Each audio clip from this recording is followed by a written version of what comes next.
Selamat pagi, siang, sore, atau malam. Balik lagi sama gue Halid Susanto. Dan di episode ini gue bakal ajakin kalian buat test ride motor baru gue, Royal Enfield Interceptor 650, yang udah di custom jadi tracker. Kita akan lihat plus minusnya motor ini apa aja.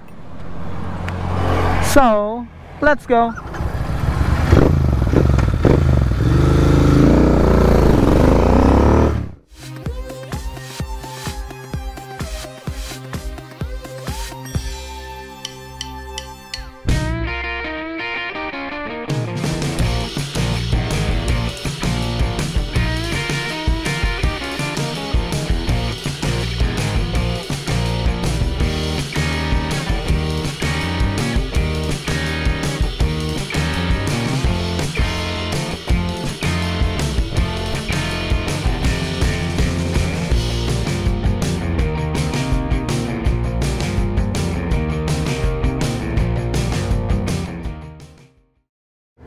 Oke, mari kita test ride Royal Enfield Interceptor 650 yang udah di custom oleh Katros Garage ini. Let's go.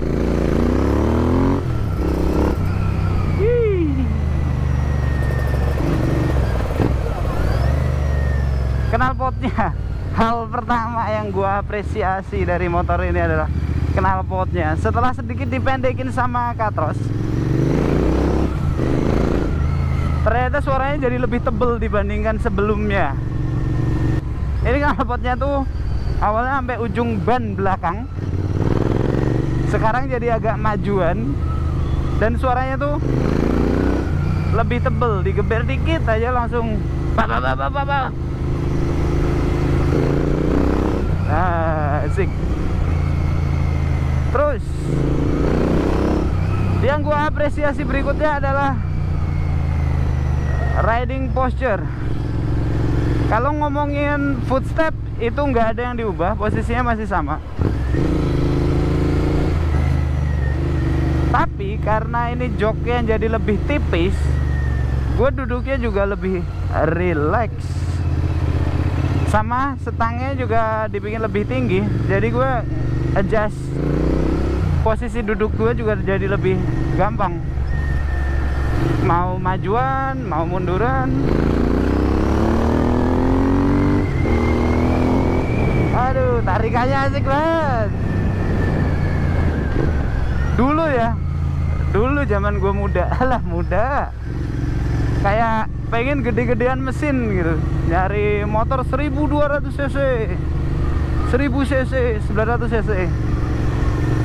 Dan gue nggak nyangka dengan mesin 650 cc ini gue bisa happy gitu, dimana nggak underpower juga nggak overpower. Ya underpower pastinya kalian ngerti lah, ribetnya, malesinnya, lemot gitu. Tapi overpower apa sih kekurangannya, Lid? Overpower itu juga punya kekurangan, yaitu bikin kita capek nahan tenaga di saat speed rendah. Misal pas macet, misal pas jalanan kecil gitu, harus pelan gitu. Nah kalau overpower itu sering ngehentak-hentak, kita malah capek nahan tenaga gitu. Kalau ini enak, pas gitu, nggak underpower, nggak overpower. Di saat dibutuhin tenaga ada, di saat diajak pelan ayo gitu. Tapi ini menurut gue setangnya lebarnya udah cukup. Kalau ngomongin lebarnya, kayaknya gue masih tetap butuh riser. Gue mau naikin dikit lagi, biar posisi duduknya lebih tegak lagi gue. Untuk apa? Untuk nanti pas touring. Touring pasti gue bakal butuh posisi riding yang lebih tegak, lebih relax, sehingga agak gampang pegel. Terus gimana soal suspensi yang baru ini, yang Scarlett yang udah dipasang? I'm fine with that. Suspensi sebelumnya terlihat looknya itu memang lebih apa ya namanya, shiny. Aduh, karena tabung gasnya itu warna gold gitu, sedangkan ini silver hitam gitu, ngikutin warna body yang menurut gua malah sesuai gitu. sama desain motor ini. Tapi kalau ngomongin suspensi yang sekarang, menurut gua juga lebih nyaman. Empuknya dapat, reboundnya dapat, stabil juga. Padahal ini hitungannya kalau ngomongin suspensi yang sekarang, ini bukan suspensi premium dan mahal. Harganya terjangkau, tapi ternyata nyaman men. Nyikatin aspal-aspal tambelan fine. Terus kalau ngomongin sistem pengereman, ABS bawaannya juga oke. Walaupun gua nggak gitu terbiasa dengan teknologi yang baru di motor-motor gitu. BTW ngomongin teknologi, gua kemarin sempet cukup bete. Ini gua kasih videonya dikit dari Instastory, gua compile. Engine jack nyala, berarti kambuh dia nanti. Nyala nih. Ayo begitu gigi masuk sambil di kopling, Langsung mokat. Nah, kalau gigi masuk gini, walaupun di kopling, di start nggak mau. Nah, kalau di netralin, baru mau. Ya, switch kopling udah dites, dipencet maupun tidak dipencet, masuk gigi tetap mati mesinnya. Dan indikator engine check masih nyala. Gua bypass aja pakai T0. Mari kita start. Masukkan gigi. Ha! Mati lagi. pagi ini engine check masih nyala tapi dia udah bisa jalan. Udah. Suka-suka dia aja, sembuh sendiri, sakit sendiri. Ya, dan kambuh lagi.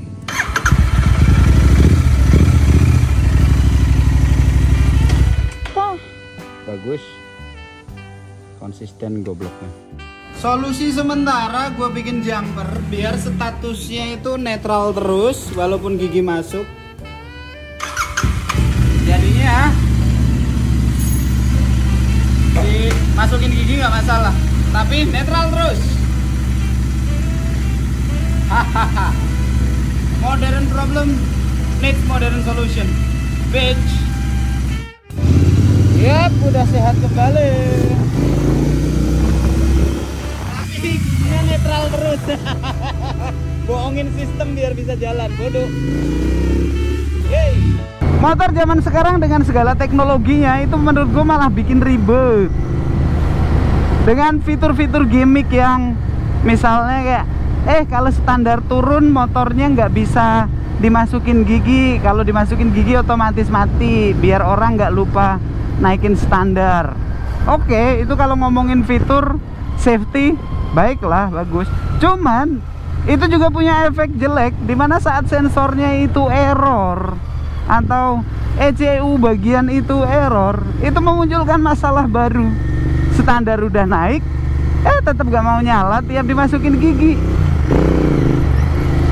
Akhirnya kemarin gue jumper aja dengan logika bahwa mesin gak mau hidup kalau mendeteksi sensor netralnya mati. Makanya gue bikin sensor netralnya nyala terus walaupun udah masuk gigi. Yeah, it's stupid, I know, but if it works, it's not stupid. Silakan. Tuh, pengeremannya sih aman. Terus kemarin ada yang nanya kenapa speedo ditaruh sana di bawah gitu. Biar kayak gini, biar setup kamera gue lebih gampang.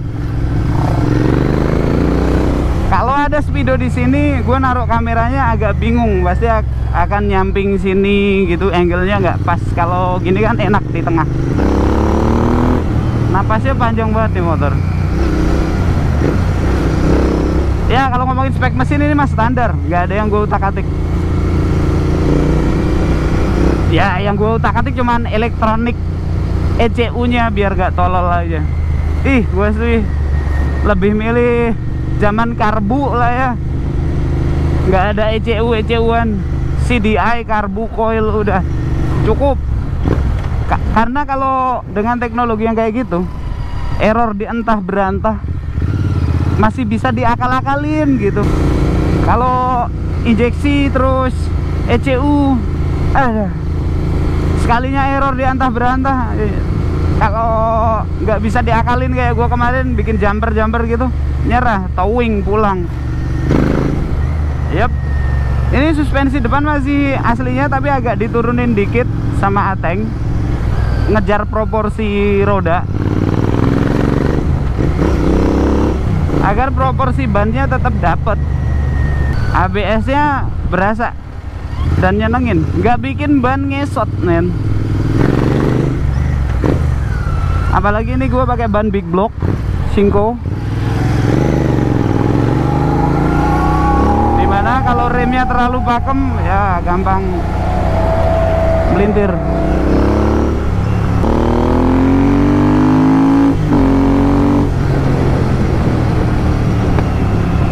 Jambok sih, cuman gak jambok banget yang bikin palm telapak tangan ketarik sehingga kalau dipakai lebih lama tuh sakit.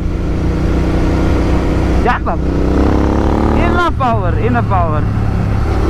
Lagian cc gede-gede amat kalau dalam kota mah pegel. Tadinya gue mau upgrade nih mesin, beliin silinder kitnya si SNS. Mereka ngeluarin silinder kit 865 cc, jadi kapasitas mesinnya jadi sama kayak Triumph. Tadinya gue mau ganti itu, cuman out of stock terus.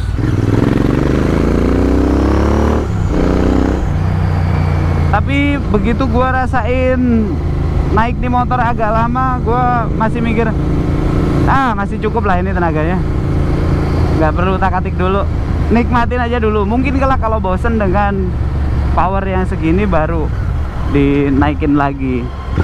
Tapi so far naik ini masih sangat menyenangkan.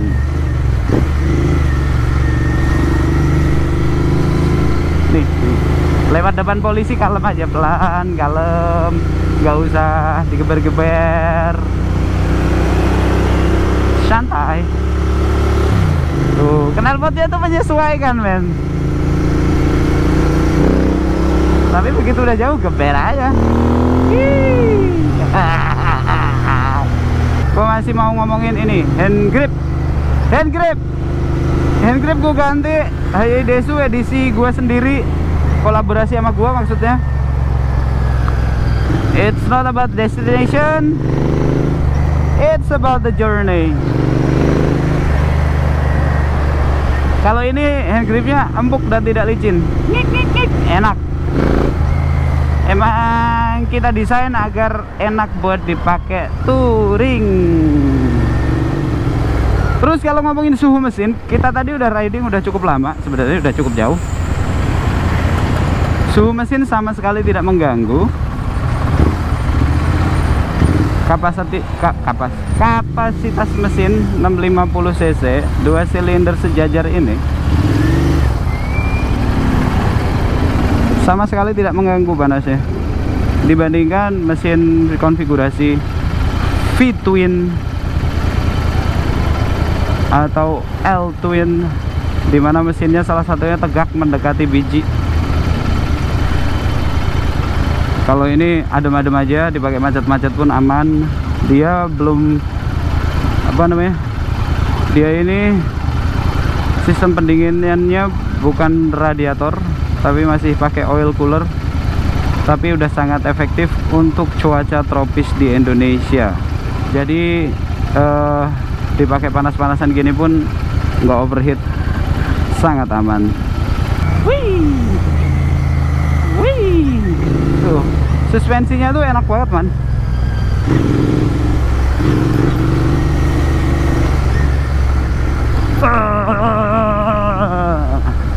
Jalanan hancur, gua sikat semua.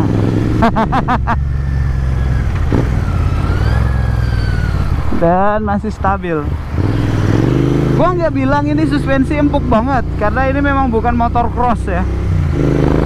Tapi buat nyikatin jalanan nggak rata masih aman. Terus kalau dipakai untuk cornering high speed juga masih cukup aman, nggak wobbling. Jadi reboundnya dapat, stiffnessnya juga cukup.